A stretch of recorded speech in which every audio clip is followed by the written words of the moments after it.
Hello mga kadeli, ngayon gagawa tayo ng salad na merong seaweed, crab stick, mango at meron ding mansanas. Dahil wala kaming pipino, mansanas yung ginamit ko. Ngayon, tanggalin naman natin ngayon yung mga buto ng mansanas. Tanggal na siya, sunod na natin yung crab stick. Hatiin natin yung crab stick natin sa maliliit na part. Kung makita niyo siya, maliliit na siya ngayon. Meron nga pala kaming lettuce dyan. Yung lettuce dyan, sariwang-sariwa yan. Galing pa yan sa tanim namin. And kaya naisip ko na gumawa kami ngayon ng salad na madali lang pero masarap talaga siyang kainin.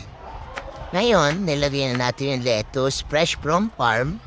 Meron din tayong seaweed. Yung flat sheet na seaweed na bibili yan sa mga Japan or Korean mart.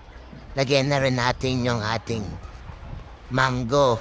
Yung mango natin, yan yung magpapatamis, magiging mix. Yung lasa niyan, meron siyang maalat sa seaweed and meron siyang matamis. And nilagyan din natin siya ngayon na QP. Siya yung mayo, no? Masarap siya at palinamnam. At ngayon, magpa-practice tayo dito sa ating rice roll. O binasalam natin yan kasi kung makita nyo kanina, bilog yan, matigas. Nilagay lang natin yan sa tubig para lumambot siya. Pero hindi pala madali kumuha ng rice roll. Kaya ngayon kita nyo naman na struggle talaga ako dyan.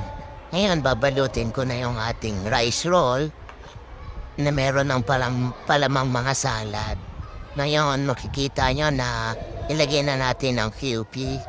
Di ko alam kung tama yung pronunciation ko pero yun yung pagkakaalam ko na laging sinasabi ng mga vlogger. Ngayon, yung ating rice roll talagang struggle ako dyan kasi lumambot na siya ng gusto. Pero nabalot ko naman siya, okay naman siya. And ayan, that's it. Nakita mo na final na yung product natin. Inihiwa ko na rin siya, mabilisan na lang yung paghiwa natin. Rating na, ayan na.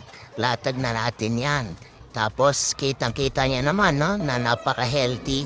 Yummy lasa na yan. Kasi, fresh from farm talaga yung mga natin dyan. Mga ginamit na gulay. At ayun lang ang ating crab stick and salad roll. Thank you.